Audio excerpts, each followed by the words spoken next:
All right, guys. So I'm going to give you some tips on what you should do before you start with ironing interfacing. So what you want to do is you want to have a really good iron. An iron, it could be used. It could be a brand new iron that you happen to buy. My iron is used. I brought it for $6.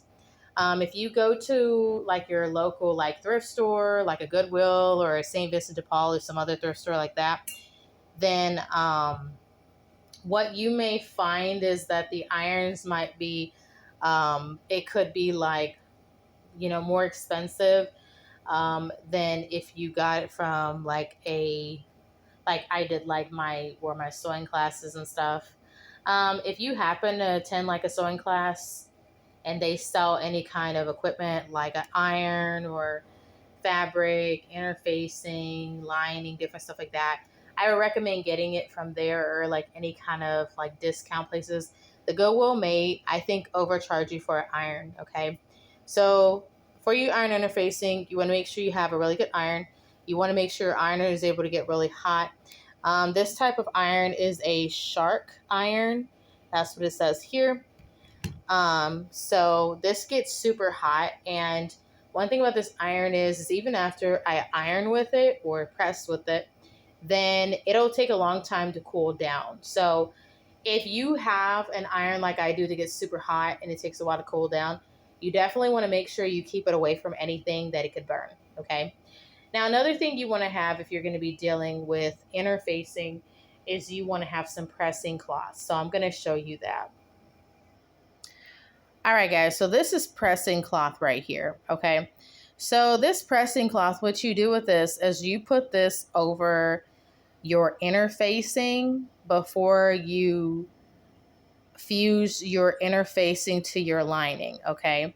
Because you don't want you don't want to iron on your interfacing because that can melt it, and you don't want to do that. So you would put this pressing cloth over top of your interfacing, which is right here, okay?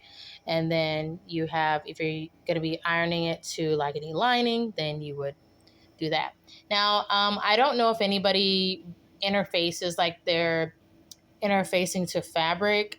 I've been taught to interface to lining for my tote bags and stuff. That's just the way I learned it in my sewing class, and I'm still learning along the way, but either way, I've been just taught to use interfacing to fuse the interfacing to lining. And I've done that for my cosmetic bags as well. Well, mostly for my cosmetic bags. This is the first time I'll be using interfacing and lining in my tote bags. So um, just want to share that. Okay, so you need your pressing cloth. This cost me about $1 where my sewing class is because they were doing like a sale where they were like selling fabric and pressing cloth, scissors, all types of other sewing supplies. Okay. My interfacing, I got my interfacing, this white material here. I got it from Joann Fabrics, and I got a lightweight interfacing. And this is going to go with the lightweight fabric that I have for my tote bag. And then my lining, I got this from where my sewing class is as a part of that sale that I went to, like the garage sale I went to. So these are some things that I have to fuse interfacing, pressing cloth, a good quality iron. Of course, you want to make sure you have an ironing board, okay? I got this ironing board at my local Goodwill. I believe it was, oh my goodness, I think it might have been,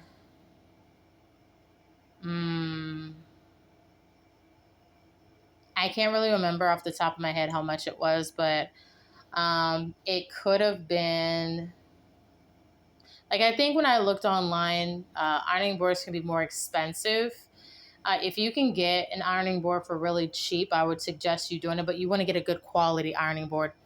I've seen some people on YouTube have like an ironing board like I do and things, that's going to be one you can stand up, but I just keep mine on the floor and things because it works better for me. So right now what I'm going to do is work on fusing my um, interfacing to my lining. Now with this interfacing, it has little glue beads on it. So the bumpy side of the interfacing is over top of the lining. Okay. And then I'm going to put my pressing cloth on top of it, and then I'm going to iron it.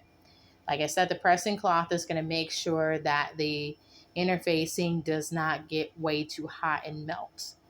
It basically reduces the temperature a little bit so that there's enough heat to bind the interfacing to the lining comfortably. And also, if you're going to be using interface, like fusing interfacing to lining, you also don't want to have the iron on the pressing cloth that's on top of the interfacing and lining on there too long. I've been told to only have it on there for 10 seconds. And if you want to know like the specific instructions for the interfacing you're using, definitely follow the instructions. When I got my interfacing, it comes with some instructions that will tell you how long to have your the iron, like how long to iron it, like how many seconds. So you're not ironing it for minutes, you're ironing it for seconds. I count to 10 for 10 seconds, and then I iron it. But I make sure I put my pressing cloth over it. Okay. So that's what I do when I'm trying to make sure I get everything. Like I make sure I'm like fusing my interfacing to the lining.